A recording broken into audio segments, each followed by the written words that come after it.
الحمد لله نحمده ونستعينه ونستغفره ونؤمن به ونتوكل عليه ونعوذ بالله من شرور أنفسنا ومن سيئات أعمالنا من يهده الله فلا مضل له ومن يضلل فلا هادي له ونشهد أن لا إله إلا الله وحده لا شريك له ونشهد أن سيدنا ومولانا محمدا عبده ورسوله أما بعد فأعوذ بالله من الشيطان الرجيم بسم الله الرحمن الرحيم يا أيها الذين آمنوا إن تتقوا الله يجعل لكم فرقانا اللهم صل على محمد وعلى آل محمد كما صليت على إبراهيم وعلى آل إبراهيم إنك حميد مجيد اللهم بارك على محمد وعلى آل محمد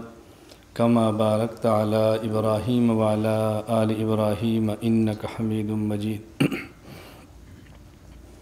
اللہ رب العزت ان لوگوں کو جو کلمہ پڑھ کے ایمان لے آتے ہیں کبھی اجمالاً اور کبھی تفصیلاً، کبھی مختصر اور کبھی وضاحت کے ساتھ ایک ایک بات سمجھاتے ہیں۔ اللہ رب العزت نے ایک مرتبہ قرآن کریم میں جامع بات ارشاد فرمائی جس میں ساری باتیں آ گئیں۔ یا ایھا الذین آمنوا ادخلوا فی السلم کافہ، اے ایمان والو تم نے کلمہ پڑھا ہے، اب اپنی زندگی اس کلمے کے مطابق بناؤ۔ آمنو کلمہ پڑھا ہے، ایمان لے آئے ہو، تو اب اپنی زندگی اس کلمہ کے مطابق بناؤ۔ کلمہ دل سے ماننا اس کا نام ایمان ہے، اور اس کے مطابق اپنی زندگی بنانا اس کا نام اسلام ہے۔ یہاں ایک بات مختصر سی فرما دی ہے، پھر اللہ رب العزت وقتاً فوقتاً آمنو کہہ کے ایک ایک بات سمجھاتے ہیں۔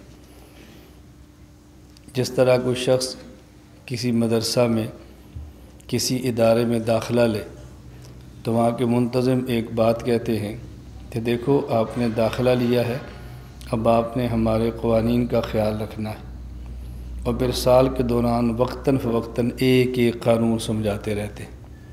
تو اللہ رب العزت سمجھاتے ہیں یا ایھا الذین آمنوا ادخلوا فی السلم کافہ، کلمہ پڑھا ہے، اب اپنے ظاہر اور باطن کو اس کلمہ کے مطابق بناؤ۔ جو شخص کلمہ پڑھ لے، کلمہ کے مطابق احکام اسلام اپنی زندگی پر لاگو اور نافذ کرنا اس کی ذمہ داری ہے، اور احکام پر عمل تب کرے گا جب احکام کا علم ہوگا۔ اگر کسی شخص کے پاس احکام شریعت کا علم نہیں اور عمل نہیں کرتا تو قیامت کے دن اس کا کوئی عذر قابل قبول نہیں ہوگا کہ یا اللہ فلاں حکم پر میں نے اس لیے عمل نہیں کیا کہ مجھے پتہ نہیں تھا۔ جب آپ نے کلمہ پڑھا ہے تو آپ کو احکام کا پتہ بھی کرنا چاہیے۔ دنیا کی کوئی عدالت اس بنیاد پر کسی مجرم کو معاف نہیں کرتی کہ مجھے قانون کا پتہ نہیں تھا، تو اللہ کی عدالت بھی قیامت کے دن اس بنیاد پر معاف نہیں کرے گی کہ ان کو پتہ نہیں تھا۔ یہ پوری دنیا کا ضابطہ ہے کہ جب آپ کسی ملک میں داخل ہوتے ہیں ویزا لے کر، ویزا لیا اور ملک میں داخل ہو گئے، تو اس ملک کے قانون کو سمجھنا اور اس پر عمل کرنا جانے والے کی ذمہ داری ہے۔ کوئی شخص یہ کہ جی میں نے ویزا لیا، میں آپ کے ملک میں آ گیا ہوں اور فلاں قانون پر اس لیے عمل نہیں کیا کہ مجھے پتہ نہیں تھا، کوئی ملک یہ عذر قبول کرنے کے لیے تیار نہیں ہے، کوئی عدالت یہ عذر قبول کرنے کے لیے تیار نہیں ہے۔ میں سب سے آسان مثال دیتا ہوں۔ اب اگر کوئی شخص موٹر وے پر سفر کرے اور گاڑی کی سپیڈ جو طے شدہ ہے 120 کے اوپر 35 پر چلا جائے اور وہ روک کر جرمانہ لگائیں، اور یہ گاڑی چلانے والا کہ جی مجھے پتہ نہیں تھا، حد رفتار لکھا میں نے دیکھا نہیں تھا، تو وہ کہتے ہیں ہمارا قصور نہیں تھا۔ جب آپ موٹر وے پر چڑھے ہیں، موٹر وے کے مزے لیے ہیں، تو اس کے قانون بھی آپ کو دیکھنے چاہیے، یہ آپ کی ذمہ داری ہے۔ قیامت کے دن کوئی عذر نہیں ہوگا۔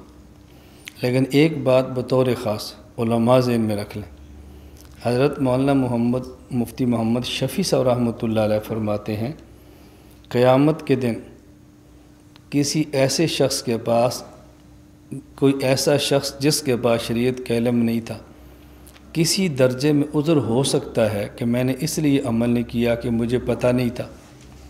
گو یہ عذر قابل قبول نہیں ہے، لیکن عذر کسی درجے میں ہو سکتا ہے۔ عالم کے پاس تو قیامت کے دن یہ عذر بھی نہیں ہے کہ مجھے پتہ نہیں تھا، اس کو تو پتہ بھی ہے۔ اس لیے شرعی ضابطے کے تحت اگر عالم نیک عمل کرتا ہے تو اس کو اجر دگنا ملتا ہے، اور جب گناہ کرتا ہے تو پھر سزا بھی اس کی ڈبل ہوتی ہے۔ کوئی شخص بازار میں گناہ کرے تو اس کا جرم کم ہے، لیکن مسجد میں گناہ کرے تو اس کا جرم زیادہ ہے۔ مکان کے بدلنے سے جرائم کی نوعیت بدلتی ہے، وقت کے بدلنے سے جرائم کی نوعیت بدلتی ہے، اشخاص کے بدلنے سے جرائم کی نوعیت بدلتی ہے۔ تو علماء کو زیادہ خیال رکھنا چاہیے کہ گناہوں سے بچیں۔ پھر انسان ہے، اور انسان ایسا جو نبی نہیں ہے، اس سے گناہ ہو جاتے ہیں، پھر اس گناہ پر ڈٹے نہیں، معافی مانگے۔ گناہ کرنا اتنا بڑا جرم نہیں ہے جتنا گناہ پہ ڈٹ جانا جرم ہے۔ لا الہ الا اللہ، لا الہ الا اللہ، لا الہ الا اللہ، ما لنا رب سوا۔ لا الہ الا اللہ، لا الہ